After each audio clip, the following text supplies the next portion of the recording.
My wife became pregnant while my best friend was staying with us, but the catch is, I secretly had a vasectomy years ago. So, I just went along with it until I gathered evidence of their affair. I never thought I'd be writing one of these posts, but here I am, sitting in an empty house that used to be filled with love and laughter, now echoing with the ghosts of betrayal and lies. It's been a wild ride, and I need to get this off my chest. Some background: I'm 35, my wife Sarah is 33, and we've been married for 7 years. We met in college. She was the bubbly art major who literally ran into me at the campus coffee shop, spilling her latte all over my computer science textbook. It was like something out of a rom-com, and I fell hard and fast. We dated for 3 years before I proposed on a beach at sunset. Cliché, I know, but she loved it. My former best friend, let's call him Jake, is 34. Jake and I go way back. We've been friends since high school. He was always the life of the party, the guy who could charm anyone with his quick wit and easygoing personality. He was my best man at our wedding, and he gave a speech that had everyone in tears of laughter. Sarah and I had always talked about having kids. It was part of our plan: get married, build our careers, buy a house, and then start a family. But as the years went by, I realized something that terrified me: I didn't want children. I love my freedom, my career, and our lifestyle too much.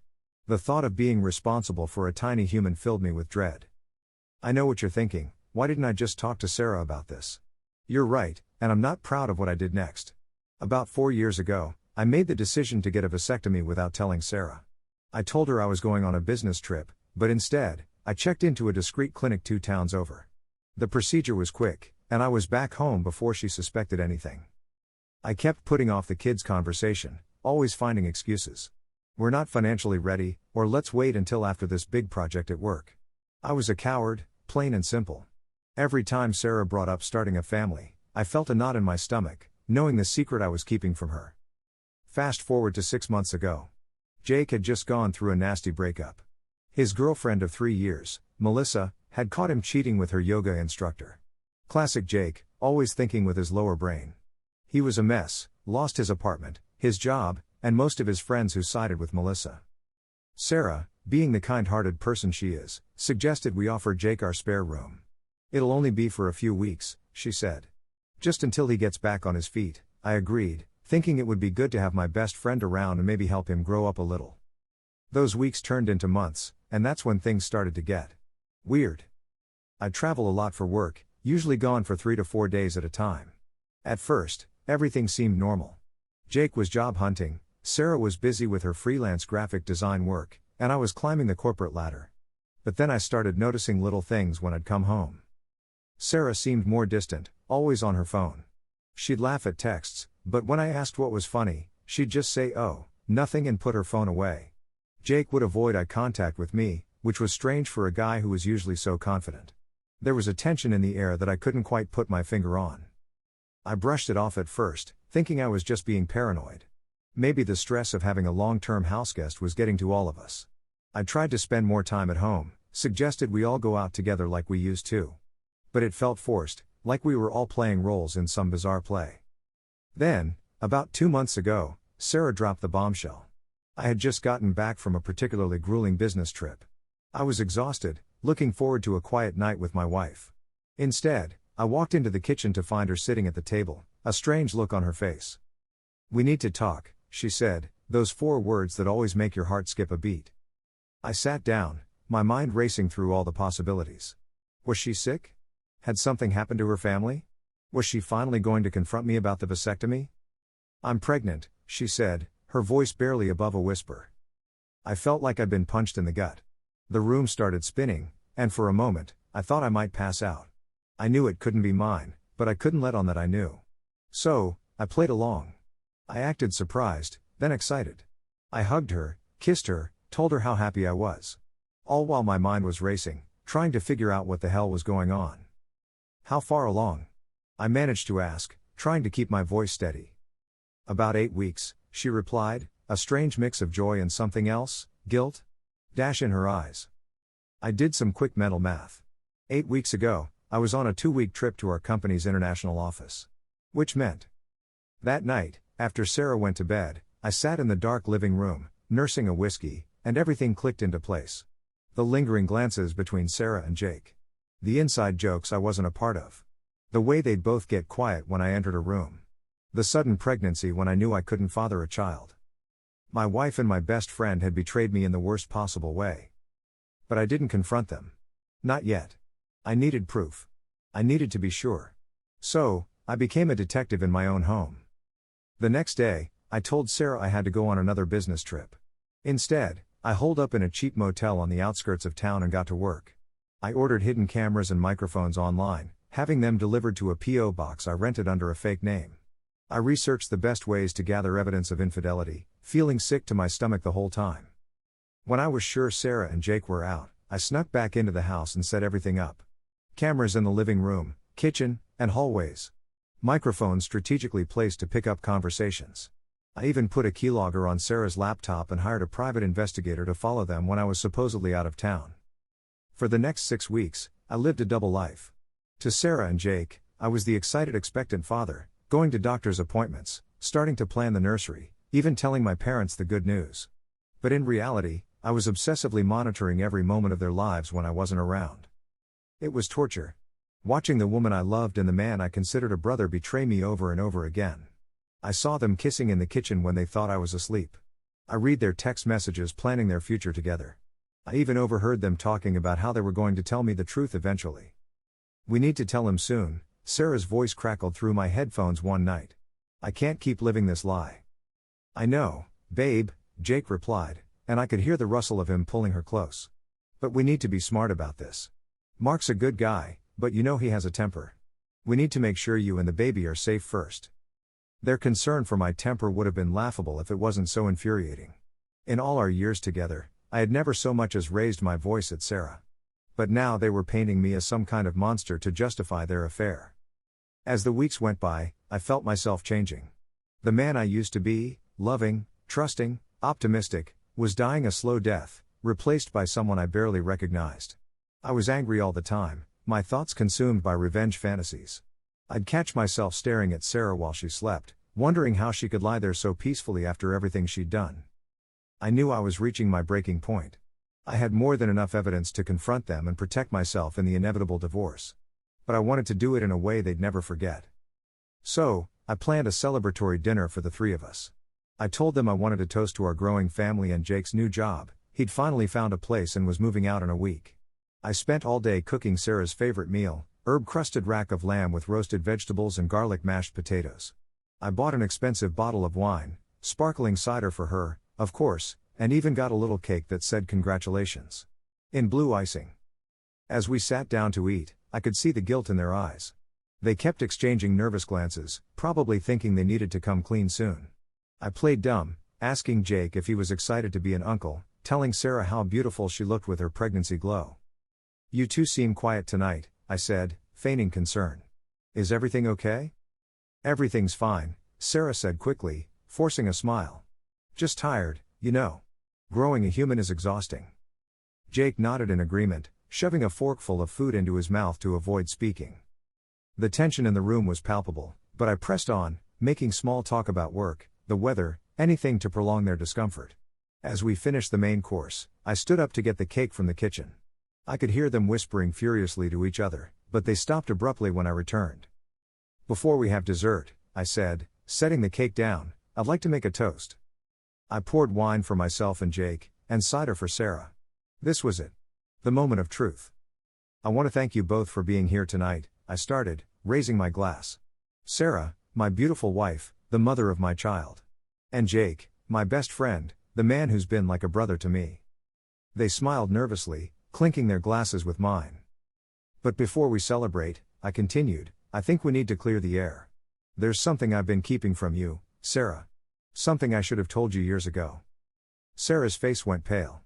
Jake looked like he was about to throw up. 4 years ago, I had a vasectomy." The silence that followed was deafening. Sarah's glass slipped from her hand, shattering on the floor. Jake's mouth opened and closed like a fish out of water. "So, you can imagine my surprise when you told me you were pregnant," I said, my voice ice cold. "At first, I thought it must be a miracle. But then I realized the truth." I pulled out my phone and played a video I'd captured of them kissing in the kitchen. Sarah burst into tears. Jake tried to stand up, but I pushed him back down. "Don't bother trying to explain," I said. I've seen it all. The texts, the photos, the videos. I know everything. What followed was a blur of tears, accusations, and apologies. Sarah begged for forgiveness, saying it was a mistake, that she still loved me. Jake tried to attack me, but I was ready for that. Let's just say he left with a black eye and a broken nose. How could you? Sarah sobbed, mascara running down her face. How could you get a vasectomy without telling me? How could I? I laughed bitterly. That's rich, coming from the woman who's been fucking my best friend in our bed. It wasn't like that, Jake started, but I cut him off. Save it, I spat. I trusted you. Both of you. And this is how you repay me? I told them I wanted them both out of my house immediately. Sarah tried to reason with me, saying we could work it out, go to counseling. But I was beyond that point. There's nothing to work out, I said. We're done. I'll have my lawyer contact you about the divorce. Jake tried to apologize, saying he never meant for it to happen. I just looked at him, feeling nothing but contempt for the man I once considered a brother. You're pathetic, I told him. Both of you are. They left that night, Sarah taking only an overnight bag, sobbing as she walked out the door. Jake slunk away like the coward he was, not even able to look me in the eye. I filed for divorce the next day, using the mountain of evidence I'd gathered to ensure Sarah wouldn't get a penny from me. Jake's reputation was ruined when I exposed their affair to our friend group and his new employer. It was petty, perhaps, but I couldn't bring myself to care. The weeks that followed were a blur. I threw myself into work, staying late at the office to avoid coming home to an empty house. I drank too much, slept too little, and pushed away anyone who tried to help me. I was a mess, but I couldn't let myself fall apart completely.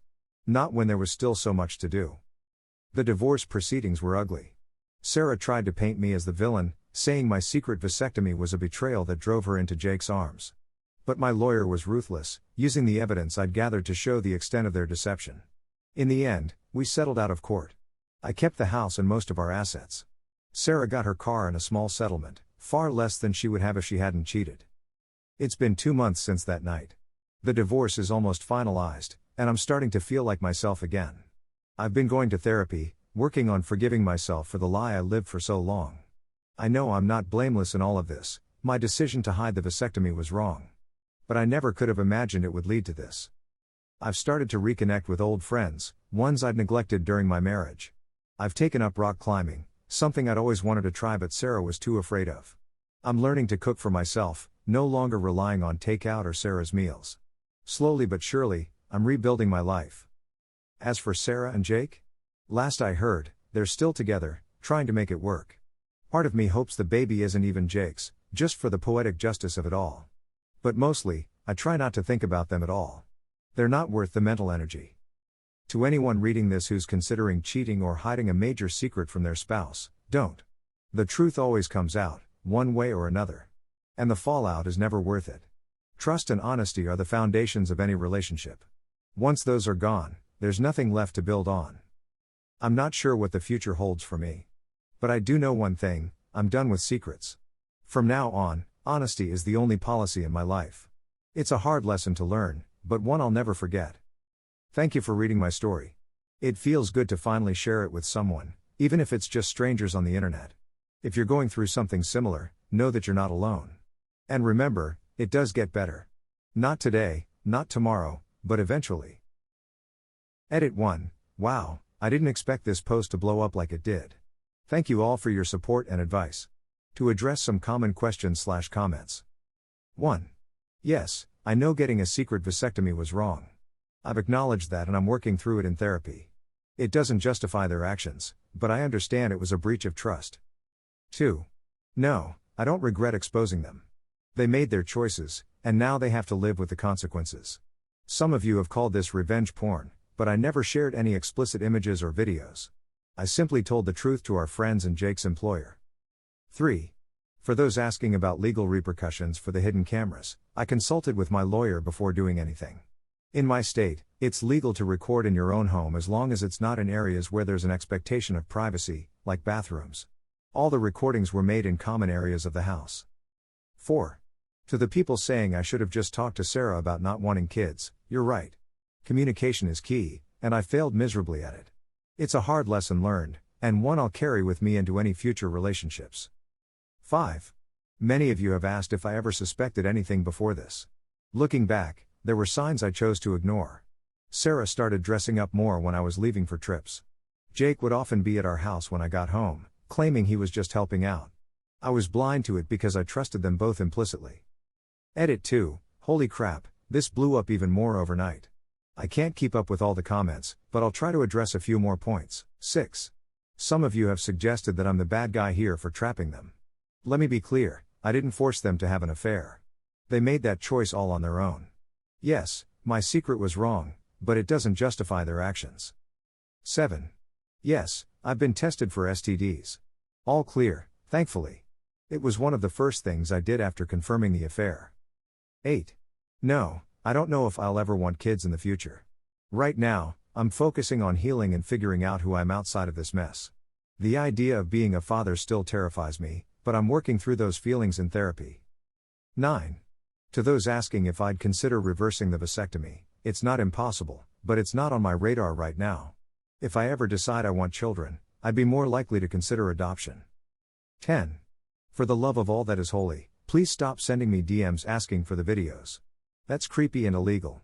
I used the evidence for legal purposes only and have since destroyed it all. 11. A lot of you have asked about my relationship with my parents now. It was tough telling them the truth. They were heartbroken, they loved Sarah and were so excited about becoming grandparents. But they've been incredibly supportive. My mom comes over once a week with home-cooked meals, and my dad has been helping me renovate the house to make it feel like my own space again. Edit 3, okay, this is getting overwhelming, but I feel like I owe you all an update. It's been a week since I posted this, and a lot has happened. First, Sarah reached out to me. She sent a long email, apologizing for everything and explaining her side of the story. She said she felt neglected and unloved when I kept putting off having children, and Jake was there to provide the emotional support she craved. She claims the affair only became physical after she found out she was pregnant, but I'm not sure I believe that. I haven't responded to her email yet. Part of me wants to unleash all my anger and hurt, but another part knows that won't change anything. I'm letting my therapist help me draft a response that's firm but not cruel. Jake, on the other hand, has been trying to contact me nonstop. Calls, texts, even showed up at my workplace once. I've blocked him on everything and informed security at work. I have no interest in hearing what he has to say. To those who've asked what I'm going to do now, honestly, I'm taking it one day at a time. I'm focusing on my career. I've taken on a big project at work that's keeping me busy and challenged. I'm also rediscovering old hobbies and trying new ones. I've joined a local hiking group and have been exploring trails in our area every weekend. It's been great for clearing my head and meeting new people. I'm also planning a solo trip around Europe next month, something I've always wanted to do but never had the time for. Sarah always said it was too expensive or too dangerous to travel alone. Now, I'm looking forward to the freedom of exploring new places on my own terms. To the people who've shared their own stories of infidelity and betrayal, I see you, I hear you, and I'm sorry you've had to go through that pain. If there's one thing I've learned from all of this, it's that we're stronger than we think we are. It's okay to be angry, to grieve, to feel lost. But don't let those feelings consume you. Use them as fuel to build a better life for yourself. A few of you have asked if I'm dating again. The answer is no, not yet. I'm not ready to trust someone like that again. But I'm not closing myself off to the possibility in the future. For now, I'm learning to be happy on my own, and that feels pretty good. And finally, to Sarah, if you're somehow reading this, which I doubt, but stranger things have happened, I hope you find peace. What you did was unforgivable, but I don't wish you ill. Take care of that baby, whoever the father is. And please, stop trying to contact me. We both need to move on. Edit 4, it's been a month since my last update, and some of you have been messaging me asking how things are going. I appreciate your concern, so here's a quick update. 1. The divorce is finally finalized. It's a strange feeling, relief mixed with sadness and a bit of fear about the future. But mostly, I feel free. 2. I went on that Europe trip I mentioned. It was incredible. I started in London, made my way through Paris, Rome, and ended up in Barcelona. Traveling alone was intimidating at first, but I loved the freedom to do whatever I wanted, whenever I wanted. I met some amazing people, ate fantastic food, and even tried my hand at surfing in Portugal. I was terrible, but it was fun. 3. When I got back, I decided it was time for a fresh start. I've put the house up for sale and I'm looking for a new place in a different part of town. Too many memories in the old house. 4. I've started volunteering at a local animal shelter. It's been therapeutic to focus on helping these animals find homes. I'm even thinking about adopting a dog once I'm settled in my new place. 5. To those who asked, yes, I did eventually respond to Sarah's email. I kept it brief and factual. I told her I accepted her apology but that I had no interest in maintaining any kind of relationship with her. I wished her well and asked her not to contact me again unless it was through our lawyers. 6. Jake finally stopped trying to contact me after I threatened legal action. Last I heard, he and Sarah had broken up. Apparently, the reality of raising a child together was more than their relationship could handle. I'd be lying if I said I didn't feel a bit of schadenfreude about that. 7. I've started seeing a new therapist who specializes in trust issues and moving on after infidelity. It's been really helpful. I'm learning to open up again, to trust my own judgment, and to forgive myself for the part I played in all of this. 8. A few of you have asked if I'm ready to date yet. The answer is maybe. I've signed up for a couple of dating apps, but I'm taking it very slowly. I'm upfront about my past and my vasectomy from the start. It's not an easy conversation to have, but I'm done with secrets. 9. Work is going well. I got a promotion last month, all those late nights at the office paid off, I guess. It's nice to have something positive to focus on. 10. I've reconnected with some old friends from college. We're planning a guy's trip to Vegas next month. It feels good to have a support system again. To everyone who's followed my story and offered support, thank you. Your kind words and shared experiences have meant more to me than you know. This whole ordeal has been a painful lesson, but I'm coming out the other side stronger and wiser. Life isn't perfect, but it's getting better every day. If you're going through something similar, hang in there. It does get better. Thanks again, Reddit. You've been a weird, sometimes inappropriate, but ultimately supportive community through all of this. Peace out.